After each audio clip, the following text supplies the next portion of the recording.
maganda sa salita ng Diyos itong binabasa natin. It is always sinabi na ng Diyos, tiyak magaganap. Amen. Itong topic natin ngayon patungkol sa kasalanan, makikita ninyo ang conversion. May conversion. Maaari, ngayon nyo lang ito narinig, pero ang sabi rito, ulitin natin.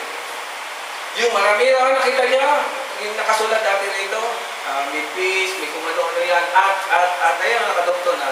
Maganda rin yung ano natin, because of talaga, binura mo na, may bakat pa, yun pa, at, ay, may kagalakan, lahat yan dadagdag na. Ibig sabihin, lahat yan naka-ready na para sa mga tunay na anak ng Diyos. Amen? Tayo nga sa pamilya natin, katulad may mga maliliit na bata, may mga pinag-aaral tayo. Anong pa pumapasok sa atin bilang mga magulang? Di ba? Paghahanda, nag-iipon tayo, minaipon nga ba? Mina-invest. Gusto natin mag-invest. Mina-invest nga ba? Ipapagbago ang ano ng panahon, di ba? Bisa malugi, bisa hindi. So, walang katiyakan eh. Di ba? Kaya nga napakahirap, sabi pa, life is short. Walang katiyakan. Pero, tandaan ninyo, pag tayo nasa Panginoong Diyos, urahin mo yung ganyan takbo ng isip. Sapagkat pag nasa Panginoong Diyos ka, ang buhay mo matagal na nakaprogram. Program niya, hindi tayo. Kaya nga ako na lang, marami nagtanong sa akin, bakit ako umalis sa trabaho ng ewan ko, bakit ako sasagot? Hindi ko alam eh. Ang alam ko lang, pag tinawag ka ng Panginoong Diyos, lumayas ka dyan, katulad ni Abraham, at sumunod ka sa Kanya. Saan ka pupunta? Ewan ko. Ganun lang yun eh. Sabi pa nga sa akin, dapat di ka nag-resign at ano ka. Leave daw ako ng 1 year. Para pag hindi raw umubra yung pagkakatawag sa akin, pwede akong bumalik. Mga salbahe. Hindi na sila nagbigay ng encouragement. Negative pa ang dating. Kasi meron daw nangyari doon yung isa kong sa namin ko teacher, nagpastor din, pumalpa, nagturo ulit. Tapos yung teacher na yun, kilala ko rin yun eh, kilala rin yun, nagkasalubong pa kami ng isang place. No, sabi ko gano'n, ano pastor, kamusta? Umalala siya. Kasi nga, hindi na siya nagtuloy. At ngayon, ilang years na, 36 years ang lumipas, narito pa rin ako mga kapatid. Tatanungin niyo kung saan ako, kung ano mangyayari sa buhay ko, hindi ko alam. Kasi ang nakakaalam lang yan, ang Panginoon Diyos. But one thing is sure, yung salita at kahit hindi ka pa humiling, hindi ka pa mangarap, darating at darating yan. Alam niyo mga kapatid, ako natutuwa sa inyo, alam niyo sinusubaybayan ko ang inyong buhay. Ako isang tolits din. Ano mga kapatid? Sinusubaybay kasi doon ko lang nakikita kung ano na nangyari. Wala ko nakita sa inyo na paatras. Totoo lang. Kaya sabi ko, ayos. Hindi man ako nagsasabi, hindi man ako kumikibo, pero alam ko, lahat tayo, matagal nang pinagpala ng Panginoon Diyos. Kita niyo yung binasa ni Pastor Eddie kanina rito? Napakabigat mo. Isip ka na kamaya ng kayamanan o ano ng Panginoon, bandang muli, wala rin. Ano ng bandang muli tayo? Kapagkat lahat daw tayo ay mamamatay. Naku po. Sino nagsabi nun? Si Solomon, isang matalinong tao, so ano niya yun? Nakita niya yun. Nakita niya yun sa sarili niyang pananaw. Amen. Pero umaasa siya, kahit siya nagsusulat nun, na isang araw, ang mga tanong kasi yun, katanungan niyo sa buhay, na isang araw, mawawala, mapapalis ang lahat ng pag-alaala. At tama, nung dumating ang Panginoon sa Kristo, nagbago ang lahat. Uy, may kanta tayo niya, di ba?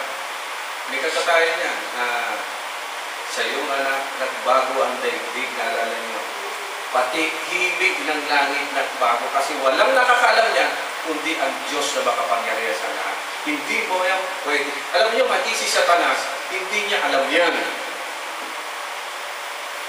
Amen. Tingnan natin ang nangyari kay Adan. Sabi dito, ang kasalanan ay pumasok sa sanlibutan. Kasalanan. Kasi nung araw, may kasalanan na ba? Meron na po.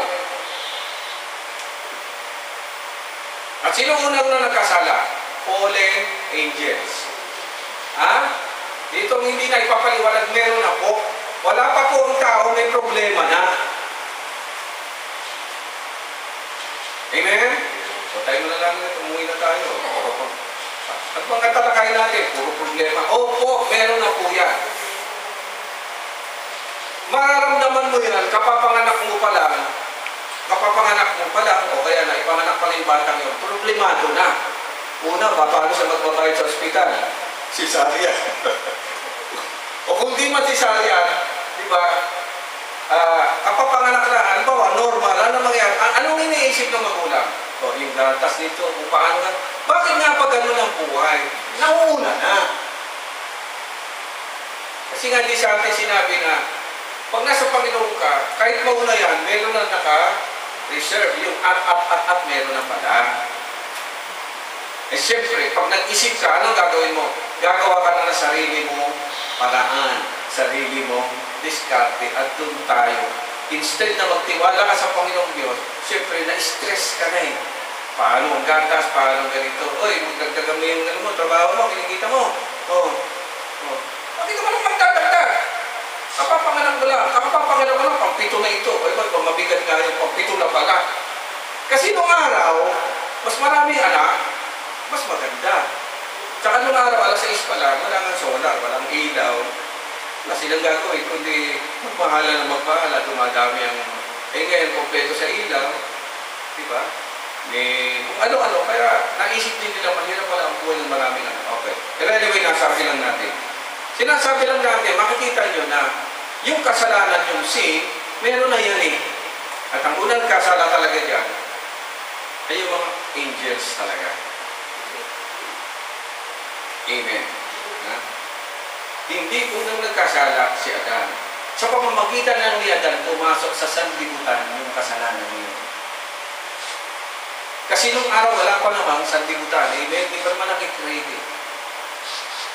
Sa madaling salita, kung sino man siya, kung sino man siyang entity doon sa kalangitan ng araw na yung mga kapatid. Talaga matatalino sila, alam mo na eh. Pero hindi siya sa oras. May question nga, si Satanas po ba ay masama? Yung Satanas. In reality, hindi po. Iba po si Satan, iba po yung devil. Ano po? Magkaiba po yun. Satan means adversary, taga-kontra. Ika niyo po, usap pa sila ng panahon ni Job. Amen? Yung salitang Satan po kasi, hindi po ibig sabihin demonyo, hindi po. Ang ibig sabihin ng salitang Satan ay taga-kontra lang. Sa liba, nagawa kayo mag-asawa, nagkukontra kayo, paano ba si Satanas? Pag sinabi Satanas, sabi ko, thank you. Yun yung original meaning. So, panahon natin ngayon, iba namin, pag sinabi Satanas, demonyo ka, yung nakagad niya sabi. So, ganun po yan talaga mga kapatid. Alam niyo mga kapatid, okay, mystical teaching ito. Hindi niyo ito maririnig sa mga ordinaryong sa mystical teaching niya, meron yung mga libro na nagpapaliwanag yan, most sa Hebrew talaga. No? Kasi lumalabas doon na hindi pwede sabihin everyday, every time, kasi wala pong oras sa Diyos. Amen. So, wala pong oras yun.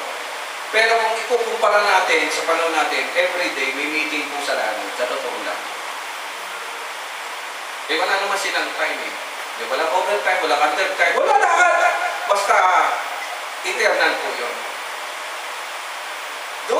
Doon sinasabi mga kapatid na mystical teaching lang po ito, na wala po kayo mababasa dito sa Bible natin. Pero sa ibang kasulatan meron na, meron sa aklat na sinabi na roon na palaging nagbi-meeting doon, di ba? Ang tanong pa nga nung ni Satan doon sa akin, tanong pa nga ng Panginoon, nakita mo ba ang lingkod kong si Job? Hindi yun napansin. Palagi po may conference doon eh.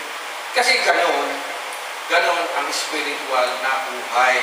Palaging mini-meeting yung nag-ano sila doon. And we believe, and they believe, yung mga unang mga scholars, na hindi pa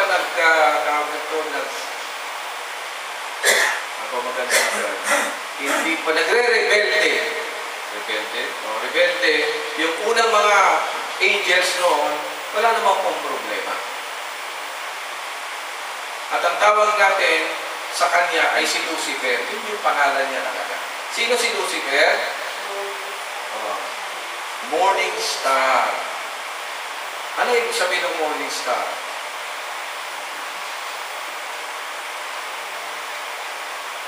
Madaling araw. Ano nakikita niyo sa madaling araw? Ano sinisimbolo ng madaling araw? It symbolizes hope, di ba? Na? Amen? O, tanongin ko kayo ng diretsa. Anong nararamdaman ninyo, ate? O, walang galang lalagay sa mga senior. Pag naibulat pa ninyo ang mga mata, ate. Ha? Maganda. Pag hindi na naimulat, hindi mo naman alam na yun eh. Totoo nga bang di niya alam po nila. Ang naka-witness lang tayo na naiwan. Diba? Kaya nga pagmulat ng inyong mga mata sa umaga, ano raw? Magpasalamat ka sa Panginoon Diyos. That's the kind of blessing talaga si Lucifer ng time na yun. Kaya hindi nga, marami nga nagpo-question, bakit daw nag-rebelde si Lucifer? Malay ko.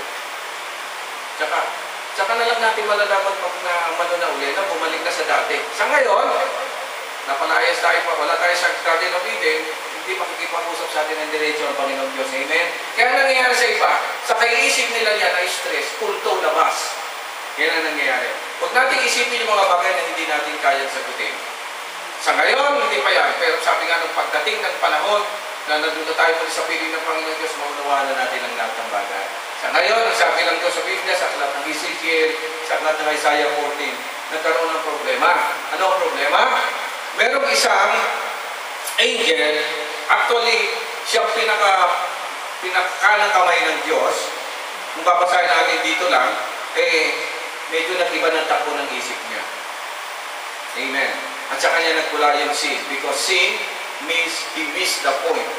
Meron siyang hindi sila napagkasundan, hindi niya matanggap. Kaya siya kumala sa Panginoong Diyos. Biruin mo naman, Diyos na, inayawan mo pa. Huwag tayo magtaka sa panahon ito, ang Diyos inaayawan. Noong pag ginawa na nila yung mga kapatid. Yan, mga kapatid. Tapos yan, ang sabi, at ang parusa sa kanya, nahulog siya mula sa langit. Kasi, nung nilikha ang lupa, ang malas ng lupa, dito pa bumagsak. At siya, nag-anyong ahas. Yun na yun. Pumasok, yung ahas mo, wala kasalanan doon. Yung nag-anyong ahas, pumasok to sa ahas, kung ano po ang ahas yan, mga kapatid, doon na. Hindi mo nakikipag-usap. Nakikipag-usap. Ulitin ko, ang pinag-usapan po natin Biblia. Amen. Yung iba, pag hindi naniwala sa Biblia, hindi sila maniniwala doon sa sinasabi natin. Amen. Pero ako naniniwala, totoo itong nangyari, mga kapatid. Dahil walang ibang paliwanag na pwede nilang kunan, kundi ang Biblia lamang. Sa totoo lang. Kasi kung mystical teaching, wala yan eh. Okay, ano nangyari? Sabi rito, mga kapatid, balik tayo sa verse natin. Ang kasalanan pumasok. Kaya po napasok yung kasalanan, nandiyan na po. Paano natin nalaman na nandiyan na? May warning ang Panginoon. At dito natin malalaman ko anong kasalanan tinutukoy. Anong sabi? Huwag ninyong kakanin ang bunga ng puno kahit sa pagkaalam na yun. Walang bagay na masama sa Diyos. Puro mabuti lang. Bakit may bunga tao? Yun na yun eh.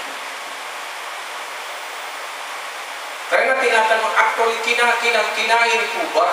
O hindi? Well, maraming meaning yung pagkain, di ba? Isa doon, ipasok mo sa sarili mo. Sa pag kinain mo, something na papasok doon.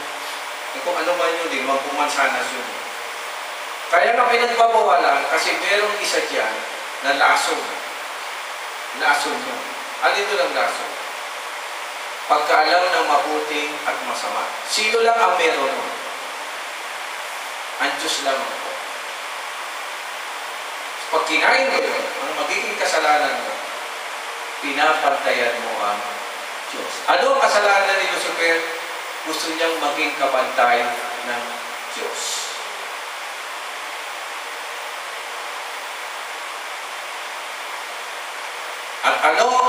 naging entry point ng pagpasok ng kasalanan. Yung pagkain ba, talaga? Kasi alam na nila na hindi dapat yun kainin. Ako naniniwala, masunurin naman yan si Adan at si Eva. Bakit nila kinain? Nakinig. Nakinig po. Tama din yun, pero may mas nauna ron. Hindi. Ha? Tama rin po yun, pero may nauna ron. Sister, sige, mananalo po kayo ng mausinta. May nauna, tama naman natukso, nakinig, may nauna pa ron. Sister, ano? Ha? Tama rin po yan. Pero may nasa una pa yan. Oo. Ha? Tama naman yung sinabi mo. Baka kasi... Brad, ikaw nga sumagot. For 1 million. Uy! Oh, 99 na yun. 99 na. Pastor Ete. Uy! 99 pa rin. This is Kamsi. Na? Ano na? Option? Oh, talagang manager ito. Option to. Si Tart.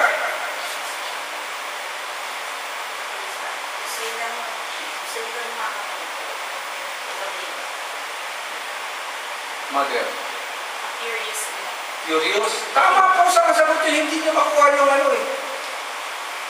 Pag nakuha niyo ito, marami nang iiwasan niya sa libutan. Nakipag-usap. Hindi ka dapat nakikipag-usap maliban sa Diyos na. Mapupunan ninyo sa kauna-unahang ang tawag dito sa 10 laws, 10 commandments, tawag na, pero 10 words. Ano ang unang-una? Huwag kayong magkakaroon ng ibang Diyos maliban sa akin. Ano bang ginagawa mo sa Diyos? Pray. Ano ang pinag-pray? Nakikipag-usap kayo. Kaya nga sa Aklat na Santiago, ang dila ay lasong makamandag. Ang lasong mong halik, sabi nga, yung dila, makamandag yan. Once na hindi mo yan napigilan, or in short, hindi mo napigil ang pagdadaldal mo, pagsasalita mo, diyan ka madadagit. Even in the court of law, nagkasala na, ha? Nagkamali na, nakapatay talaga. Ano ang bilin? You have the right To remain silent.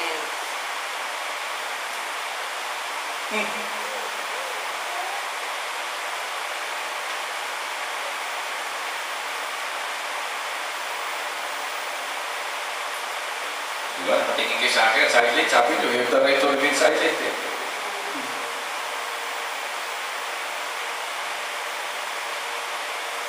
Kung hindi nakipag-usap, yung babae at si Adan doon sa ahos na yun, walang problema. Kasi ang dapat na kinakausap ko lang, ang Panginoong Diyos. Anyway, sabi ko, tuwing hapon, bumababa naman ang Panginoong Diyos. Nagkukumustahan sila. Pero matalino ang kalaban, mga kapatid. Doon lang ipinakita na isa sa weakness natin. Alin isa sa weakness natin? Daldal kasi. Yung sinasabi natin, sa totoo lang yung po karamihan nagpapahamak sa atin. Kaya nga kung hindi ka naman kinakausap, o ka sumagot, amen. Noong Biyernes lang sa barangay, di, usap po, usap. Pagpasok, nagmurahan ng agad. Fully charged Wala pa, hindi mo na nagmurahan na. Alam niya, ang sabi, sino ka? Sabi ko mo, sino ka rin? Sabi ko, ano ginagawa mo rito? Ano yung ginagawa mo? Sabi ko, sino ka po ba kayong dalawa rito? Nandito po ba pangalan niyo sa patawag? Wala po, magsilabas po kayo. Sabi ng lalaki, lalabas ako. Dapat po lumabas din yan. O, sige po, magsilabas na kayo. Huwag kayong Pakikipag-usap sa walang kinalaman. Ay ang tao, sakita natin, pakilamero. Sasapat at sasapat talaga. Hindi ka naman tinatanong. Sige.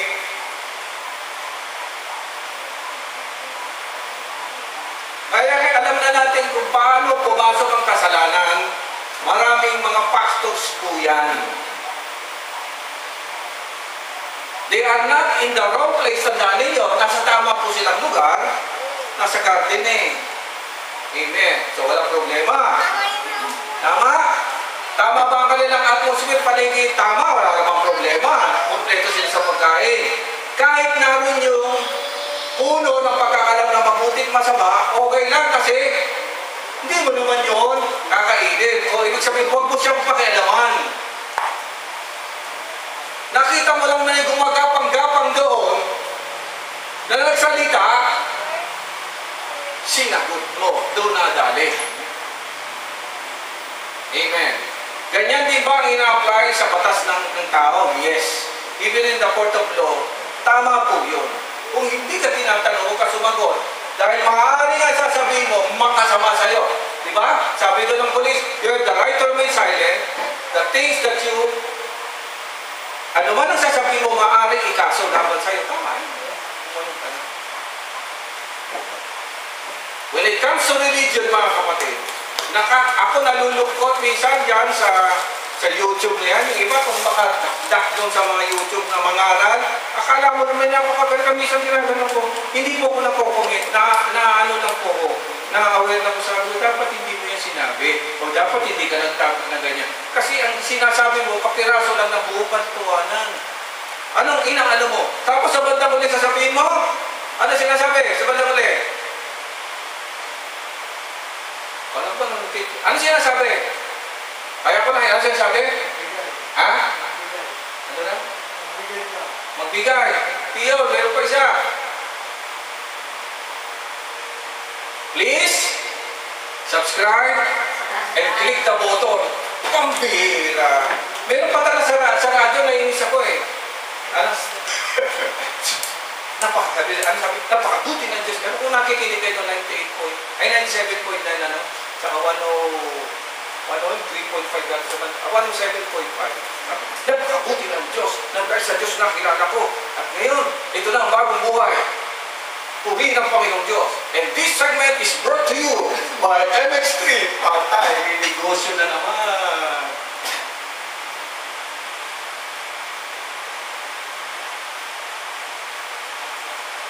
Nagbago ba? Nagbago ba sa liputan? Hindi pa rin.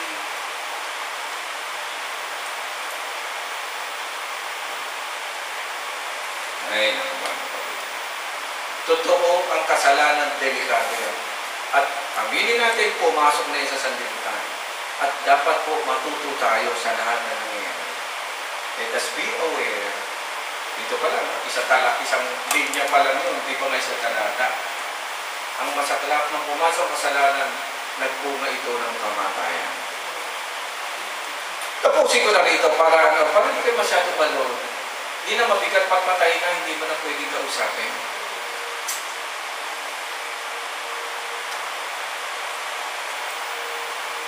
Sabi nung namatay, gumising ka, sabi nung sa patay. Gumising ka doon, ibigin mo ang mata mo. Bakit mo kami iniwan? Kahit ano pang bulong gawin mo riyan, hindi yan sasagot eh. Kasi nakipag-uusap yan kay kamatayan, patay na, wala na.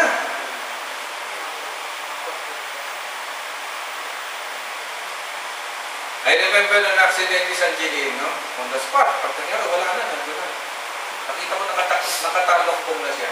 Hindi siya naman kahit nanay ko namatay. Hindi ko mo kinakausap yun. Tatanggalin ko lang yung last look lang. Yung last look. Kasi siyempre mamimiss. Eh, ba't nagla-last look ka pa, Pastor? Eh, kasi pag inimpansa ko, iba na itsura eh. Minake up pa na eh. Naiiba eh. Mabuti yung titignan ko. Ginanong ko siya. Anak, natanggal pala lang ng ibig mo. Sila natira. Kasi yung nabangga.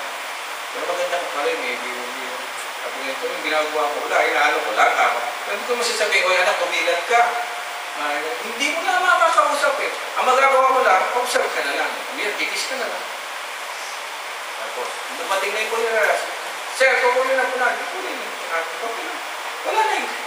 Pag alam mo naman ang katotohanan, wala na masyadong artifact. Gagawin pa sa iyak. Uy, baka matuluan mo ng luha. Yung ano, ang dami pa sinasabi. Kahit anong gawin nyo na niya, wala nang magagawa. So, always remember mga kapatid, ang lesson natin dito, be careful kung sino kausap mo ngayon. At sa pagbitaw ng salita, dahil tayo po ay mga lingkod na ng Diyos. Hindi lahat ang itatanong sa iyo ay dapat mong sagutin. Kasi pag nagbitaw ka ng salita, kung nilasod yun, mapapasa sa iyo. Masaklap kung ikaw ang may kaso, disgrasya abutin niya. Mali pa yun.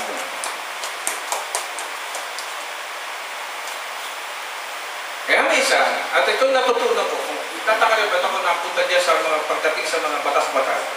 Kasi ang palagi namin sinasagot, hindi po namin masasagot yan, hindi po namin trabaho yan. Narito lang po kami para mamagitan at pagkasunduin kayo. Ano man ang problema nyo, inyo yun. Nakatingin sa amin ganun. Wala sila magagawa. Kasi problema nila yun. Amen. Ang kasalanan ay isang napakalaking problema. At walang makasagot kung ano solusyon nito. Amen. Nagbigay na ng kautusan para ma-minimize ang kasalanan, maano ang epekto nito. Hindi kaya ng taong sumunod. So ang ginawa, nag-mediate ang Panginoong Jesucristo. Ang sabi ng Panginoon, di nyo kaya, ako na ngayon ang aako ng lahat ng kasalanan nyo. Ang kinakailangan nyo lang, makipag-usap sa akin.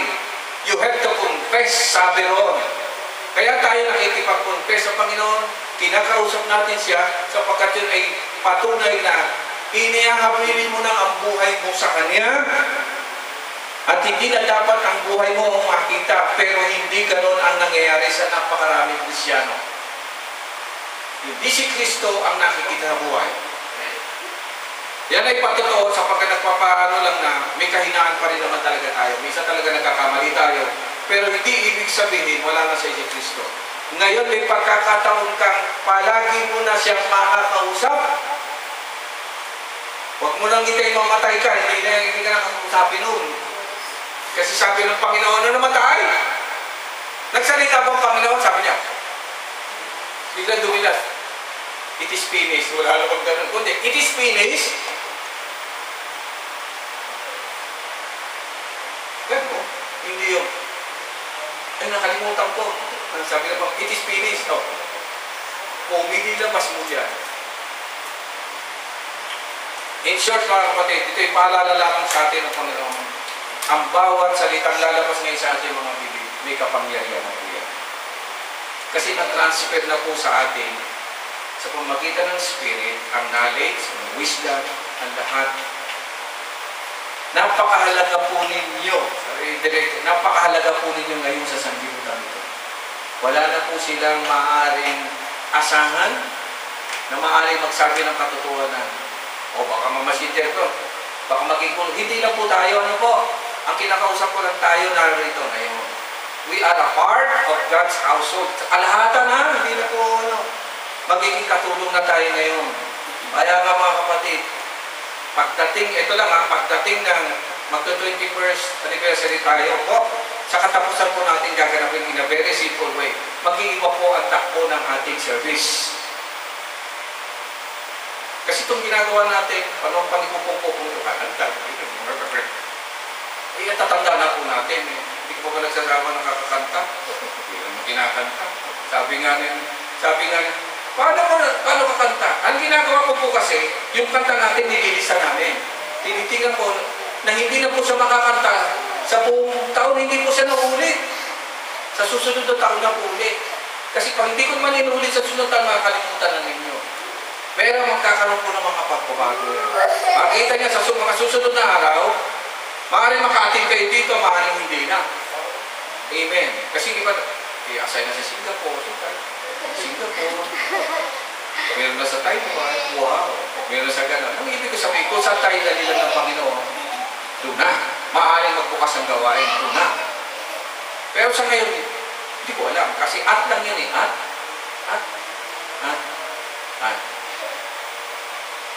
Personally, pwede ko na po kasi kayong i-recommend sa Panginoon. As a pastor lang, ha? Kasi talagang, okay na ba yung kapatid? Paano?